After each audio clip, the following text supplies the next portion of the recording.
Hi, my name's Sean Coates. I'm a freelance CG generalist, and inside of this tutorial we're going to be focusing on the procedural techniques inside of Mari's node graph. We are going to create photorealistic human skin using a purely procedural workflow inside of Mari, and the benefits of this are you have more control over the surface texture that you are creating, and you can't really make mistakes as you can always go back and chop and change your node graph rather than actually baking mistakes into layers or the paint buffer inside of Mari.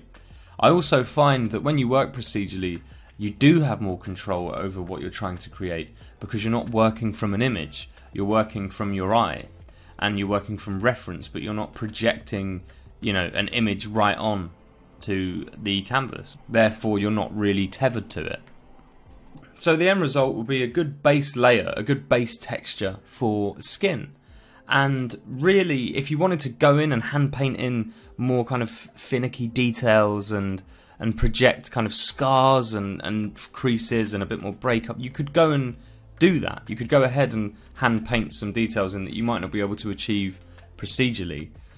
But I think you'll be pleasantly surprised with what you can achieve with just a procedural workflow. We have a lot to get through, so we best begin. Firstly, I'm going to hit Tab on the keyboard and type in Arnold's standard surface. This will create the AI standard surface that's native to Arnold. I'm picking this one because it's the one I'm most familiar with. However, you can pick any shader you like. In order to create any texture or any material, we need to create a shader, because here we can define the surface properties like how reflective a surface is or how bumpy it is. So it's the starting point for any material development.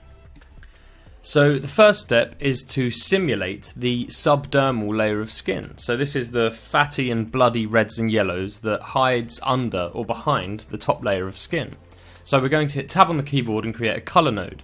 This is a node that contains a solid block color. I then hit 1 or 2 to view it in the viewer. You can use any of the numbers on your keyboard to assign different viewing points inside of your node graph. This becomes very useful when you want to compare and contrast two different points in your node graph. I use number 2 as personal preference, but you can use any one you like. And then over in the node properties, I'm confronted with one option, which is just the color, and I'm going to change it to a deep burgundy blood red. I'm then going to accept that and hit Tab again and type in cloud. This will create a cloud node.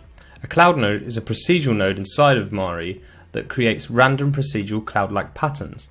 And in the color A, I'm then going to select a similar blood-like red color, and in color B, I'm going to select that fatty kind of yellowy color that you would expect to find on the subdermal layer of skin. The subdermal layer of skin is the kind of undercoat or the underlayers that sit behind the pigment. So in the node properties on the cloud, we're going to scale it down to 0.3, and then we're going to turn the roughness up to 0.65. This gives it a more veiny, organic feel. We can then hit Tab on the keyboard again and type in merge to create a merge node to merge these two nodes together. So we're going to plug the constant, the color, into the base and the cloud into the over. With the merge selected, I can hit 2 to view it. And over in the node properties, I'm going to leave the mode on normal and turn the blend amount down to 0.31. This will knock the yellow and the red in the direction of that bloody burgundy color that we chose, giving it a more flesh-like feel, so it's more similar to something we would expect to find under a layer of skin. With all three of the nodes selected at once, I can hit Tab on the keyboard and type in backdrop. This will encase all three nodes inside of a backdrop node that we can title. Backdrop nodes are a very good way to stay organized inside of the node graph, as they allow you to label certain sections and certain nodes inside of your script. They're especially useful when creating larger scripts, as it means you can locate sections very quickly and you won't get lost. I'm then going to hit Tab on the keyboard again and create another color node. I'm then going to hit 2 to view it. This node is going to control the base pigment of our bust. This could be any color you want according to the ethnicity of the character you are texturing. So for the bust I'm texturing, I'm going to select a brown pigmentation for the skin. I'm then going to hit Tab on the keyboard again and create a cellular node. We're going to be using this node a lot in this tutorial as it's a very useful tool when creating organic textures. It already has that coming together like pattern of cells that you would expect to find on an organic texture such as skin. So I'm going to change the colour B to a dark brown so it sits more naturalistically on top of the diffuse pigment that I've already picked. And then I'm going to scale it right down. This is then going to add this kind of microscopic level of detail or grain to the surface texture and quality of the skin, just so it's not a flat colour to start with. So if we zoom in on the viewport, once we have settled for a size of 0.04, we can really see these microscopic organic details starting to happen. I'm then going to hit tab on the keyboard and create a merge node. I'm then going to plug the colour, the pigment into the base and the cellular noise into the over. Inside of the node properties, I'm going to change the mode to multiply. With the merge node selected, I'm then going to hit 2 so I can see it in the viewer. And I'm going to turn the blend amount down to 0.65. So holding Alt and right click, I'm going to zoom in on the viewport and you can begin to see this kind of microscopic detail appearing. I'm quite happy with how that's blended, but again, as I'm working procedurally, if I want to go back and change anything later, I can do that as it's a totally non-destructive way of working. With all 3 nodes selected, I'm going to hit tab on the keyboard and create another backdrop node just to stay organised. I'm going to make this backdrop node a little bit larger because we still have more nodes to add to this section of the script. I'm going to remove the colour from it and create another backdrop node just specifically for that. And I'm going to title this one Pigment, as it's just holding the pigment colour. And the larger one I'm going to title Dermal. So we're then going to move on and add some larger details to the surface of the skin. So we're going to hit tab on the keyboard and type in Perlin. And with this node we're going to create moles. A Perlin noise is often used in visual effects and texturing to create and add realism to a texture or an effect, as it has a very natural feeling. It can be manipulated in any which way you choose. So inside of the node graph I'm going to go and select the colour B to a dark brown like that of a mole, and I'm going to scale it right down to about 0.165. We're then going to hit tab on the keyboard again and create a levels node. A levels node is one of the most effective ways inside of Mari to manipulate the appearance and form of any noise or procedurally generated pattern, as it allows you to change the range and values of the whites, the midtones and the blacks inside of any texture. So with the level selected, I'm going to hit 2 to view it, and I'm going to change the input level of the white to 0.015, and I'm then going to change the input level of the black to 0.9. And then we start to see these mole-like dots appear.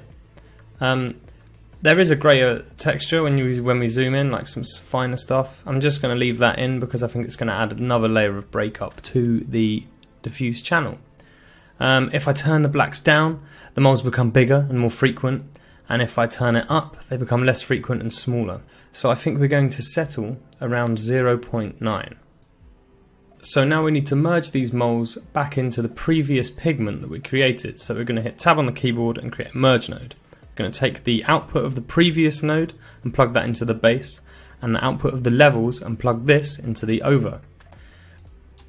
We're then going to double click on the merge node, and inside of the node properties we're going to change the blending mode to multiply.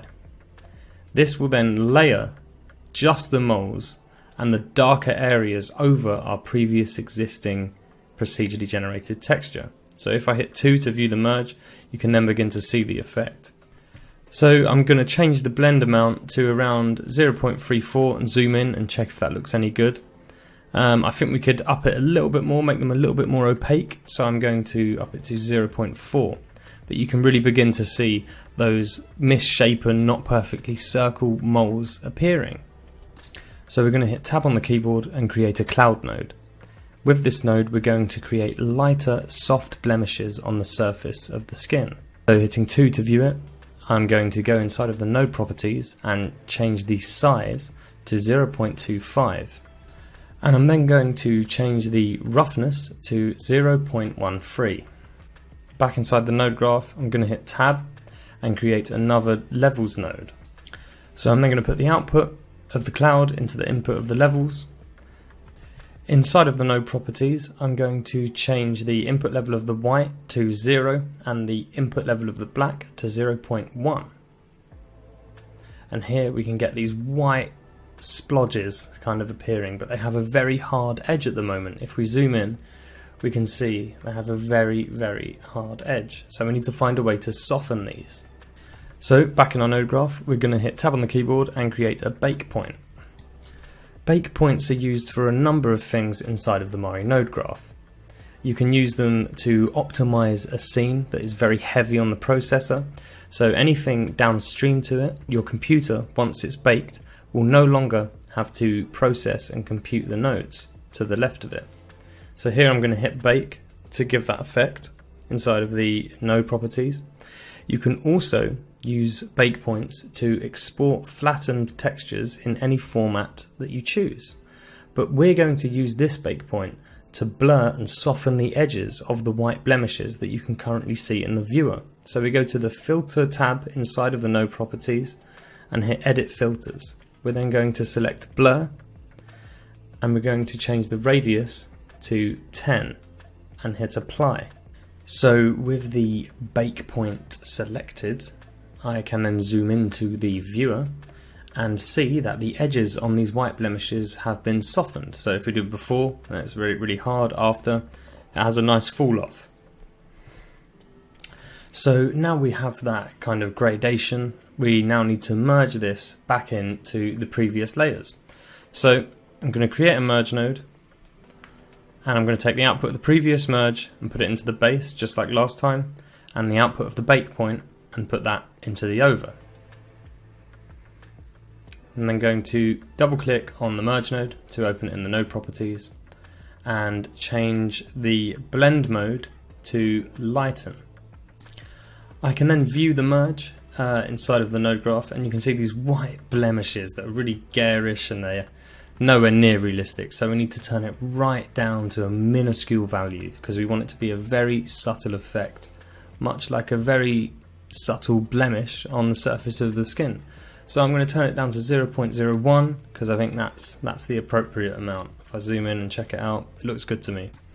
So I'm now going to do a little bit of script organization and create another backdrop node for the nodes that I use to create the mole layer with. And I'm going to also do the same for the nodes that I just created to make the blemishes. So finally we can add the subdermal layer with the dermal layer by creating a merge node. So I'm going to hit Tab on the keyboard and create a merge node, and I'm going to take the output of the subdermal section and put that in the base, and I'm going to take the output of the dermal section and place that into the over. I'm then going to select the merge and hit 2 to view it. And then inside of the node properties, if I turn down the amount, you can see those yellows and reds of the subdermal coming through. We want this to be very, very subtle and not very overpowering.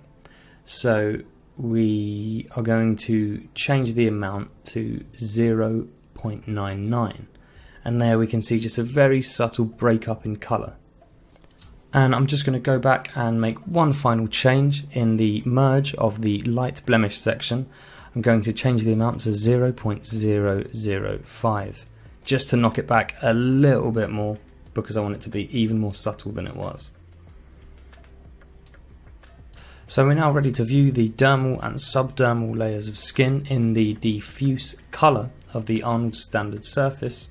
So we're going to take the output of the last merge and plug it into the diffuse color. We're going to hit 2 once we've selected the Arnold standard surface to view the shader. In the viewer we're going to see that the surface quality is far too shiny. So I'm going to double click on the Arnold standard surface and hit 2 to view it. And then inside of the node properties I'm going to turn the roughness up inside of the specular section to 0.65. I'm going to go back into the node graph, hit tab, and then create a cloud node. I'm going to use this cloud node to break up the specular weight to kind of emulate a layer of grease, or just to break up the sheen to make it a little bit rougher in areas and a little bit shinier in areas. So by plugging the cloud into the specular weight and then clicking on the Arnold Standard Surface shader and hitting 2 to view it, we will see how the cloud is affecting the specularity of the skin. So inside of the node properties, I'm going to turn the size down to 0.34, and I'm going to turn the roughness down to 0.27. Then in the B color, I'm going to change that black to a light grey, something much closer to color A. And what this is going to do is it's going to close the gap in the difference between the rougher areas and the shinier parts of the bust. As the lighter the colour, the more reflective the map will be. So we're now ready to move on to the subsurface scattering part of the tutorial. So subsurface scattering is a very integral part of making any human or organic thing looking like it's alive, because what it does is it allows light to refract through the flesh. So this creates a glowing effect that really makes stuff look like it's alive and made of flesh. So we're going to hit tab on the keyboard and create a color node. So we're then going to double click on it and head over to the node properties, where we will click on the color and reselect the color to a more muted red, something a bit more pastel-y. Once you're happy with your color, hit OK, and then hit 2 to view the color in the viewer. We're then going to hit tab on the keyboard and create a 2-point gradient. This node is very useful when working procedurally, as it allows you to create masks without using a brush tool or a paint stroke. So if I select the 2-point gradient node, I am then confronted with its node properties. And here, if I hit these pluses, I can create 2 locators. If I then hit the P next to the plus, I can then move the locators, and here we can see it's a linear gradient, so it's just A to B. We want to change the mode to radial. This will now act as a more spherical gradient, and it's more appropriate for what we want to use it for, as we want to target specific areas of the bust, for example the ears and the nose. So this takes a bit of adjustment, but we hit the P to move the locator, as I already said, and we want to get one locator on one side of the ear, so the A locator just outside the ear, and then we want to get the B locator just inside the head on the other side of the ear. And then what will happen is the colour will fade out between the 2 points and only touch the edge of the ear itself, like so. Now you will have noticed that inside of our node graph we can no longer see our nodes. So what we need to do is we need to go inside of our Objects tab on the right hand side and just click on the object, and it will take you back to your main script. So now we're back here, we're going to hit tab and we're going to create another 2-point gradient, and we're going to repeat the process that we just did with the last ear, but we're going to do it for the left ear. So we're changing it to radial, and we're going to hit plus every time we create a new 2-point gradient to create 2 new locators. Then we hit the P again and we move each locator into the appropriate place, so either side of the ear. I'm then going to merge these 2-point gradients together. So I'm going to create a merge node and plug the output of the first 2-point gradient into the base and the second one into the over. In the node properties, I'm going to change the mode to lighten, and then we can see them both in the same space. I think the one on the, I think the left ear needs a bit of adjustment, so I'm just going to go back in and I'm just going to move it so it's more symmetrical with the right ear. Yeah, I think that's a bit better. Okay, and then finally we're going to go back into our node graph and we're going to create one more 2-point gradient, and we're going to aim it at the nose. So the process is exactly the same. We double click on it, it comes up in the node properties, we hit the 2 pluses to create new locators, and we put them either side of our target area. By hitting P, it allows us to move the locators. And obviously we want to change it to radial. So I'm just going to fast forward the adjustments I'm making to point the 2-point gradient node at the nose. But when you're using this tool, you should really get to know it and get to know how the two points relate to one another, because once you learn it, it's very simple and it's a very useful tool when working procedurally. So we're going to go back into the node graph and create a merge node to merge the nose mask with the two ears. So we're going to plug the nose into the over and the two ears into the base. We're then going to go over to the node properties and change the mode to lighten. So now if we view that merge, we can then see all of the masks together, and I think I'm happy with that effect. So we're ready to move on. So now I'm going to go and select all of the nodes I've just created, and I'm going to hit Tab and create another backdrop node. I'm then going to double click on the backdrop node, and I'm going to change the color to red, as it's for the red and blushing part of the texture. You can change the colors of backdrop nodes to help you find things even faster in a very busy script. So I'm going to change the name to Blush and Subsurface Scattering, so SSS.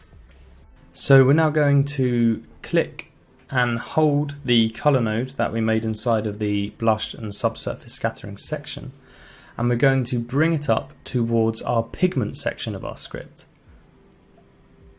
We're then going to hit Tab on the keyboard and create a merge node. So we can plug the pigment color into the base of the merge, and then we can plug our blushing color into the over.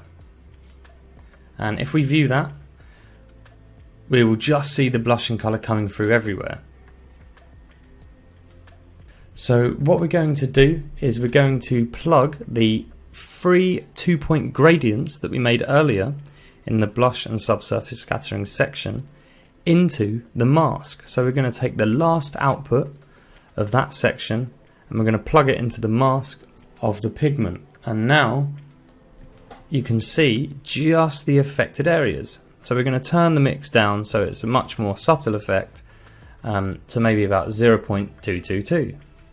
So now we can check to see how this looks when we are viewing the shader itself.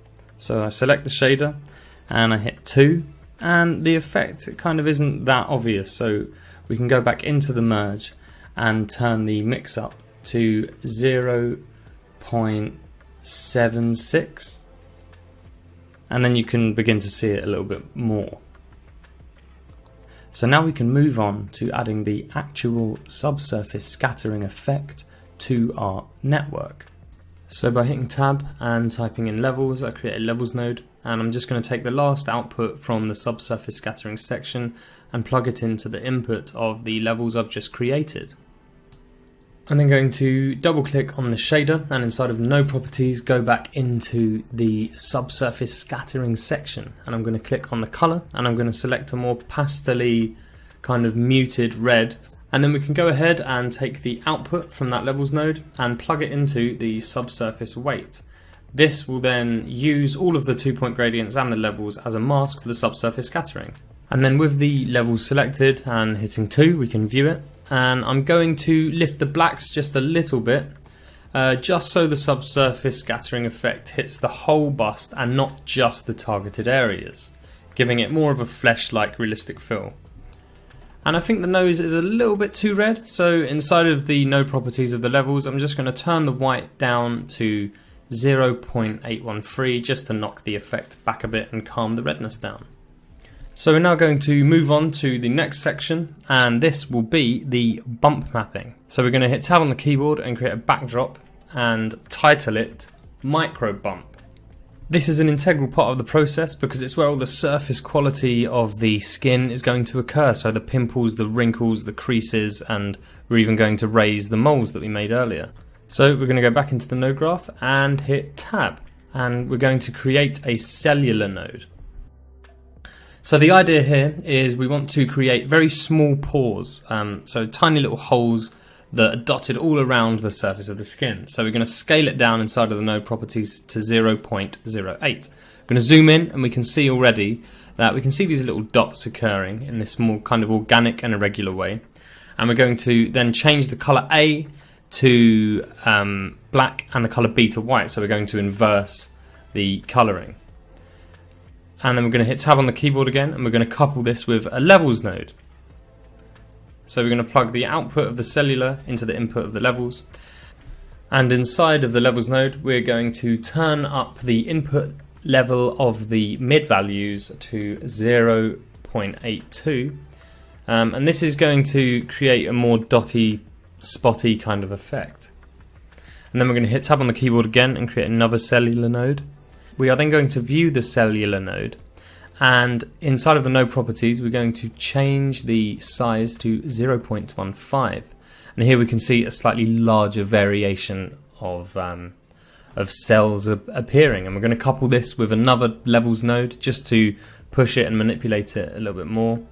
And we're going to use this second cellular node to add a bit of breakup to the first, really, just to add a little bit of variance. So inside of the levels, we're going to change the output black to 0.3.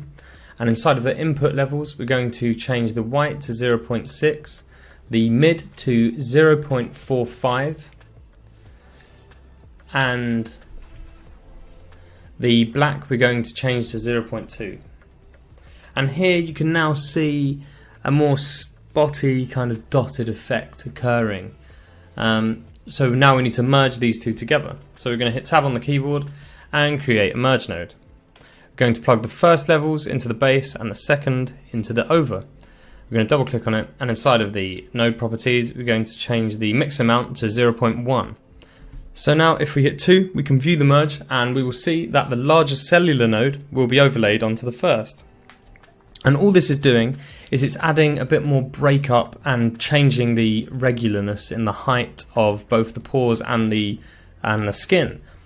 Creating a breakup in the regularness of any organic texture is always going to help believability, because the brain is built to pick up on regularities. So our eyes are very good at picking up when something looks far too regular and a little bit uncanny. So we're then going to hit tab with all the nodes selected and create a backdrop node, and we're going to title this node pores. We're then going to move on and hit tab on the keyboard and create another cellular node. We're then going to view the node, and inside of the properties we're going to change the size to 0.1. With this layer of nodes we are going to create the creases and the folds that you see on skin. So we're going to create a levels node, and we're going to plug the output into the input of the levels. And inside of the node properties here, we're going to change the output black level to 0.2. We're going to change the input white level to 0.6. And we're going to change the mid level to 0.45. And finally the black level to 0.2. So we're now going to create a merge node to merge the current nodes with the pores in the previous section. So we're going to take the output from the last merge, plug it into the base, and plug the levels into the over. And inside of the node properties we're going to change the blending mode to screen, which is found under the lighten category. And then you might think, oh, this doesn't look much like creases. So what we're going to do is we're going to turn the mix amount down to 0.1.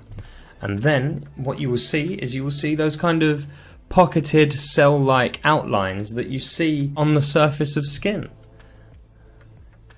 I'm just going to turn the blend amount down to 0.15 just to knock it back a tiny bit. And then I'm going to go back into the node graph and create another cellular node. This node I'm going to scale down even more than the last one, but it's going to be acting in a very similar vein where it will be creating skin creases. So inside of the node properties I'm going to view the cellular node, and I'm going to turn the size down to 0.045.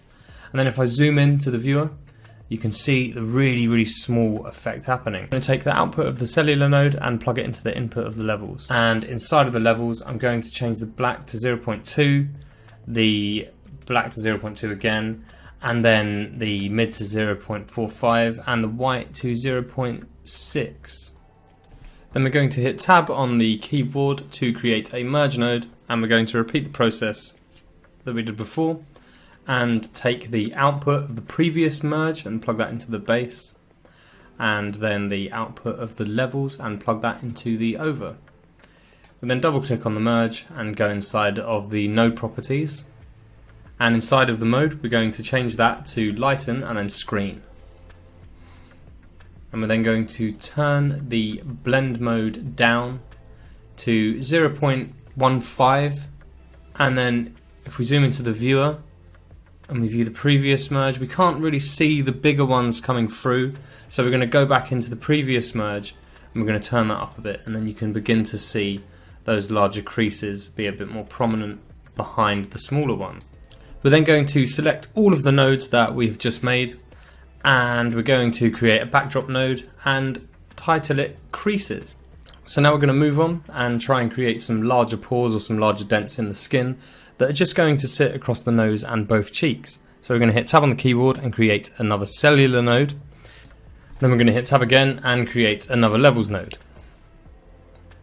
And we're going to plug the output of the cellular into the input of the levels. We're then going to double click on the cellular node, and inside of the node properties we're going to scale the size down to 0.15, and then we're going to select color A and turn it to black, and then we're going to select color B and turn it to white, so we're going to inverse the colors. We're then going to double click on the levels node and then change some of the settings in here. So we're going to lift the blacks to 0.2. We're then going to lift the mids to 0.6, and I'm then going to turn the whites down to about 0.656, and now you can see they're a little bit more dotty, but I feel like pores are a bit more independent of one another and there's less overlap. So I'm going to zoom into the viewport and I'm going to just use my eyes to make some adjustments until I can find a middle ground where they're not overlapping so much and they seem to be kind of dots independent from one another. So I think I'm nearly happy with this. So I'm going to set the output white level to 0.75, the output black level to 0.15, the input white level to 0.7, the mids to 0.7, just higher than the white really, and then we're going to set the black to 0.18. And then you will get these kind of smaller dots that are still bigger than the smaller pores that we added earlier, and they all seem to be a little bit more independent of one another. So we're then going to hit tab on the keyboard and create a merge node and do the same thing of joining up the older merge into the base and the current levels into the over. We're then going to change the blend mode to screen, and then if we zoom in we will now see these white dots kind of sitting across the whole head, but we only want it to appear on the cheeks and the nose rather than the whole bust itself. So we're going to have to create a mask for this merge node. So we're going to hit tab on the keyboard and create a 2-point gradient node. This is exactly the same process as before, but I'll run you through it anyway. We're going to create 3 of these, one for either cheek and then one for the nose. So we're going to hit the 2 pluses to create the 2 new locators for this node, and we're going to change the mode to radial. We're then going to hit the P to move our locators, and here we're going to try and aim for the right cheek. So we're going to move it just ahead of the right cheek, and we're going to move the locator B just behind it. This process is quite fiddly and always takes a bit of adjustment, but I think I'm happy with this for now. So I'm going to move on and create the second 2-point gradient node, and then I'm also going to create the merge that we're going to use to merge them together. I'm then going to change the settings to radial, create our 2 locators, And there I forgot to hit P, so I was actually moving the object. I hit the P and then I can move the locators, and now we're going to aim for the left cheek. So I'm then going to plug the output of both 2-point gradients into the base and the over of the merge, and we're going to change the blend mode to lighten. And here I can see they're not quite equal, so I'm going to go back into the first 2-point gradient and match it up with the second one, because I think I prefer the placement of that one. This is one of the beauties of using this instead of a paint tool, is it's so much easier to adjust and get right. And you can adjust it an infinite amount of times without having to erase anything, because you're just simply moving the mask as opposed to having to hand paint anything.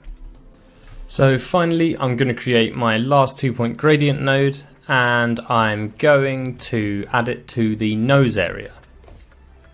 So again, radial, create your 2 locators and hit P to translate them. So once you make these adjustments and you're happy with the location of it just covering the nose and maybe a little bit of the brow, and create a merge node. So we're going to hit tab and hit merge, and we're going to plug the output of the previous merge into the base and the new nose 2-point gradient into the over. We're then going to change the mode to lighten and view it, and here we can see all 3 of them working in the same space, and this is where our larger pores and our larger dents in the skin are going to hit. So we're going to take that output and we're going to plug that into the mask of the large pore section that we made previously. Now we're going to select all of the nodes that we just made, and we're going to create a backdrop node to stay organized. We're going to title this Large Pores Mask, and then we're just going to move this up, and we're also going to select the large pore nodes, and we're going to do the same there, and we're going to create a backdrop node just so we can make adjustments if needs be. So just to check that we have the desired effect, I'm going to select the large pores merge node and I'm going to view it. And then I'm going to view the previous merge to see the difference. And I can see these white kind of dots just appearing on the nose and the cheek when I toggle between them. But so far in this bump map, the pores are appearing white and the wrinkles are also appearing white, and everything else is kind of darker. And if you know anything about the rules of bump mapping, then the darker tones inside of a bump map are normally the things that go inward. So what we have to do is we have to invert our bump map. So what we're going to do is we're going to hit tab on the keyboard and create an invert node. And we're going to take the last output of the merge node and put it into the input of the invert. We're then going to lift the invert up towards our shader so we can plug it into the bump section. I'm looking through the options on the shader node and I cannot see an option for bump. So this means I must have made a mistake when selecting the shader. So I'm going to hit tab on the keyboard and I'm going to type in Arnold Standard Surface, and here I'm going to be confronted with 2 options. Before, I picked the one without the shader network, so we need to make sure we're selecting the one with the shader network in brackets. I'm going to hit enter and that's going to be created, and now you can see that list is a tiny little bit longer and you have bump, vector and displacement has been added. So we are going to seeing as we need to use the bump, we are going to switch over all of our inputs. They're virtually the same, we're just going to switch them over, and then we're going to plug the invert into the bump. But this also means some of the settings we are going to have to change over. So in the specular, I'm going to copy paste the roughness from our original shader and paste that in, so it's now 0.65. And then the other thing I can notice in the viewer is that the nose has gone white, so I need to change the subsurface scattering color back to that pastel kind of red it was before, because it just looks weird, doesn't it, with a white nose. So I'm going to go inside my Arnold Standard Surface settings in the node properties, and inside of the bump I'm just going to turn it off so I can preview the subsurface color a little bit better, and I'm going to change that back to that kind of pastel-y red that we had it set to before, rather than white, which makes no sense at all. Okay, and now we're back to where we were. We're then going to go into the bump section inside of our shader, and we're going to set this to an appropriate scale. So inside of the bump weight, we can turn it up really high and get a ridiculous effect, or we can turn it to a more subtle setting such as 0.02. And there I think that's a little bit too smooth, so I'm going to turn it up a bit to 0.03, and now we're getting that really subtle kind of skin-like surface quality with the very slight bumps and creases. Can zoom into certain areas to have a look, and even on the nose we can zoom in to see if those larger kind of holes and pores are there, and I can see some of them occurring, so I'm fairly happy with this so far. So now we're going to move on, and we're going to go to our invert that's plugged into our bump, and we're going to create a squiggle node. A squiggle node is another procedural kind of pattern that can be used when working procedurally. We're going to use it to create a larger kind of net of breakup in the surface quality of the bump map. So here you can see it's quite large, and it looks like quite a hard line as well. It literally does what it says, it creates squiggles. So I'm going to turn the size down to 0.35, and then I'm going to create a merge node because we need to merge this in and over. So I'm going to plug the output of the invert into the base, and I'm going to plug the output of the squiggle into the over. Then we're going to change the blend mode to multiply, and we're going to turn the mix amount down just enough so we can see these black veins running through our bump map.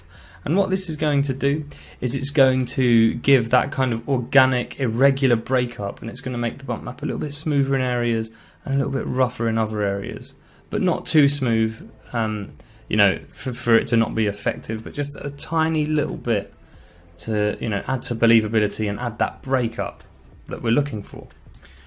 So in the viewer, I'm going to view the shader, and I'm just going to give it a quick inspection. I'm just going to speed through this. Yeah, it looks not bad to me. And then I'm going to create a backdrop node to encompass and encase all of the nodes that we've just created. And I'm going to call this one Bump Breakup, because that's exactly what it's doing. It's breaking up the bump map. Okay, so now we're ready for the next step. And what we're going to do is we're going to add our molds to our bump map. So essentially what we're going to do is we're going to go up into our script from earlier, and we're going to find where we put the molds in. So as we've been so organized, we can easily find where we have put the molds. So I'm going to go back down here where my bump map is, and I'm going to create an invert node. So if we go up to our molds section and we view the levels inside of our molds section, we can see the molds are black and the surrounding is white, and what we need is we need the opposite of that. So we need the molds to be white. So I'm going to take the output of the levels and plug it into the input of the invert. So now if I view the invert, it will obviously invert the color, and I think now we're going to have to create a bake point to blur and soften the edges of that, because it's a little bit too harsh. I think there's not enough fall off for a nice, even, realistic bump. So we're going to hit bake, and then we're going to go into the filters tab, and we're going to hit edit filters. Then we're going to select blur. We're going to put it to 6, hit apply, and then view the bake point. And then here you get this softer kind of bump map appearing, which is going to be much nicer. So now I'm going to hit tab on the keyboard and create another merge node. We're going to plug the output of the merge that's plugged into the bump into the base, and we're going to plug the output of the bake point into the over, and then we're going to plug this new output into the bump. And we're going to change the mode to lighten. And then finally we're going to turn the mix amount down to 0.95.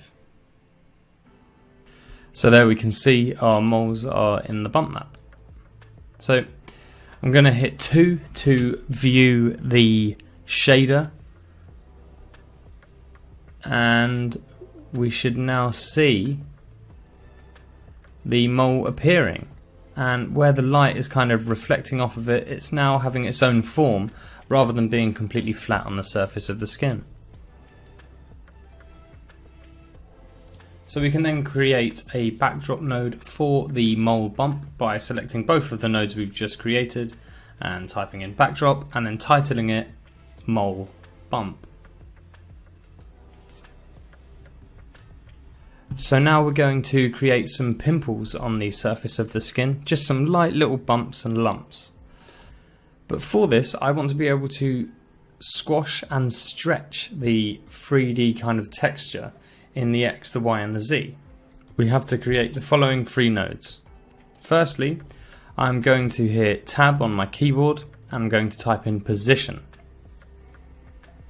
Then I'm going to hit Tab again, I'm going to type in vector and hit enter to create a vector node, and then I'm going to type in multiply to create a multiply node. Then I'm going to take the output of the position and plug it into A, and the output of vector and plug it into B. And then this setup here will allow you to control, squash and stretch any texture that you plug into the output of the multiply using the node properties inside of the vector node. I'm then going to shift select all of these nodes and hit Ctrl G to group them. I'm then going to click on the group, and inside of the node properties I'm going to change the name to scale, because that's precisely what this grouping of nodes will do. So I'm then going to hit Tab on the keyboard again and create a cellular node, and I'm going to plug the output of the scale into the position of the cellular node. So then if I click on the cellular node and I go inside of its node properties and I change the size inside of the node properties, you're not going to see much happening because we need to make some changes inside of our scale group. So with the group selected, hit Control and enter, and then the nodes inside of the scale will appear in a separate tab under the node graph. And then inside of here we're going to double click on the vector and we're going to change the Y value first, and this will stretch everything in the Y. So now we can go back into our cellular node and we can change the size, and you will actually see a difference now. But obviously we're not looking for a stripy pattern, we want it to be more similar to pimples. So we're going to go back into the scale tab in the node graph and we're going to change some of the properties inside of the vector node. So we're going to stretch the X up to 0.5, and then if we change the Z value, we really don't see much of a difference in the squash and the stretch of the texture. So we're really mainly concerned with just the X and the Y. I'm fairly happy with this, and I think the pimples are going to be a little bit longer across the forehead and the front of the face and down the neck than they will be on the side of the head. So I'm going to head back to the main node graph and I'm going to hit Tab on the keyboard and create a levels node. I'm then going to plug the output of the cellular node into the input of the levels. I'm going to select the levels node and hit 2 to view it. And inside of its node properties I'm going to change the mid value to 0.85. I'm going to change the black value to 0.3. I'm then going to double click on the cellular node again and go back into its node properties, and I'm going to scale down the pattern a little bit because I think the circles that we're seeing there, they're not quite pimple size, they're a little bit bigger. So we're going to settle for 0.09, and then I'm going to select color A and I'm going to turn that to black, and I'm going to then select color B and I'm going to turn that to white because we want the pimples to be coming out of the bump map and not in. I'm going to go back into the settings and scale them up a tiny little bit because I think that was a little bit too small. Sorry to go back and forth, but you know, it's part of the process, is eyeing things up and trying to get things to the size that you want them to be. So we now need to merge these pimples back in over the rest of our bump map. So we're going to type in merge and we're going to take our last merge in our line and plug that into the base, and we're going to plug the levels output into the over, and then we're going to plug this merge's output into the bump of our shader. Then I'm going to double click on the merge itself, and inside of the node properties I'm going to go to the mode and we're going to change that to screen. So then if we click on this shader node and hit 2 to view it, we may be able to now see some pimples occurring on top of the skin. So now we're just going to stay organized and create a backdrop node by going back into the node graph and selecting all of the nodes we have just made and typing in backdrop. Inside of the node properties, we're just going to title this section Pimples. So finally, we're moving on to our last detail, which will be the wrinkles and lines that you get across your forehead and on your eyes. So I'm going to select the scale grouping in the pimple section and copy paste it by hitting Ctrl+C, Ctrl+V, and then I'm going to hit tab in the keyboard and create a cloud node. Inside of the cloud node's properties, I'm going to select color A and I'm going to inverse it, so I'm going to turn this to black, and then color B I'm going to turn to white.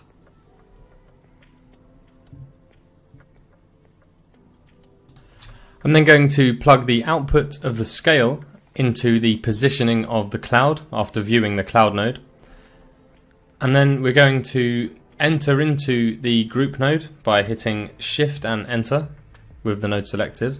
So then inside of the vector node properties, we are going to leave the Y at 1 and we're just going to really manipulate the Z and the X. So we're going to set the X to 0.225. So the noise is starting to stretch across the forehead and the face, which is what we want. And then I'm going to come back into my cloud node and I'm going to scale it down to about 1.86, 1.89.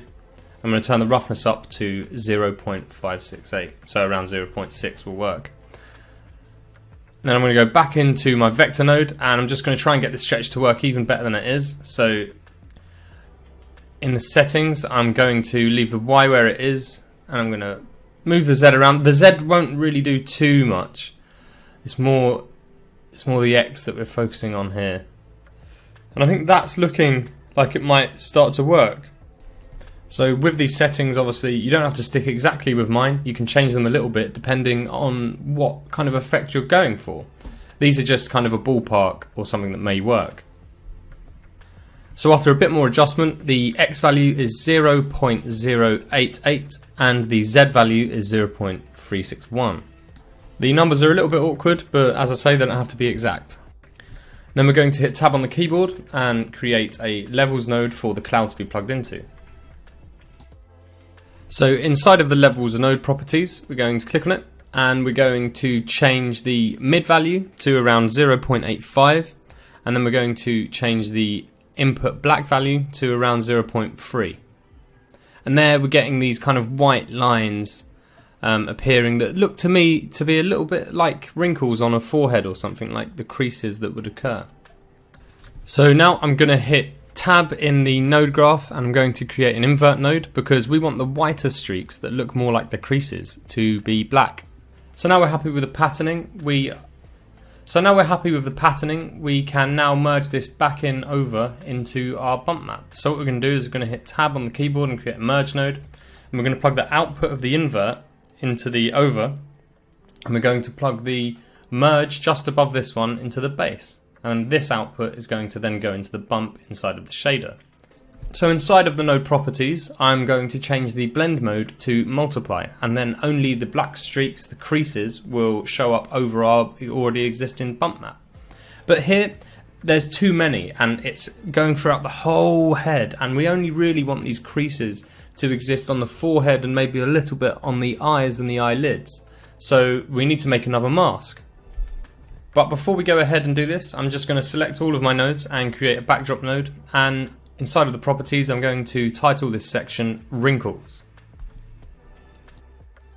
So now we're going to go ahead and make the mask. So I'm going to hit tab on the keyboard and create a 2-point gradient node. This time we're only going to create one because we're just going to aim at the forehead and maybe some of the eyes and the bridge of the nose. So I'm going to double click on it, and it's the same procedure as last time. I'm going to create my two locators and then change the mode to radial and then hit P to move them.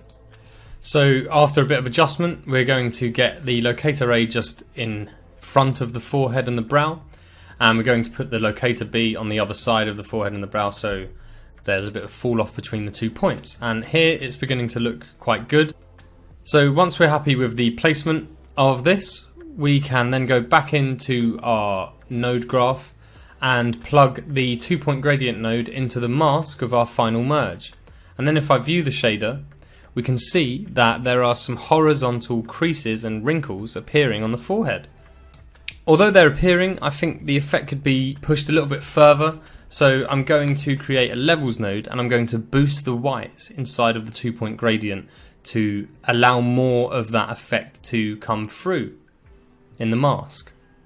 So inside of the levels properties, we're going to change the mid value to 0.387, and this will lift the whites and make it more apparent. So then if we go back and view the shader, we can see now in the forehead area we are getting more apparent and more obvious crease effects, and also on some of the eyelids you can also begin to see the effect occurring a little bit more than it was before. So I think here we're basically finished and we've only got one more thing to do. Okay, and the final thing I'm going to do is create bake points and put them in between every channel that I've created. So the bump, the specular, the subsurface and the diffuse. And what these will allow me to do is not only will they optimize the scene where you bake them so it doesn't have to compute anything downstream to it, but you can also use these to export your textures as a flattened image. So I'm just going to go ahead and create 4 bake points for each channel I've created. And then we're going to head over to the node properties of each one, and inside of here we can export our textures. So inside of the bake point node properties we can go on the export tab and we can pick the export path and also any format you want, such as TIFF or EXR. So we can then zoom out and look at our node graph in its entirety with all the different sections that we've created in a totally procedural fashion. So the idea of this tutorial is to create a good base texture of convincing human skin in a procedural workflow. You could go in and hand paint in other details if you wanted to. So, thanks for watching, and I hope you've enjoyed this tutorial.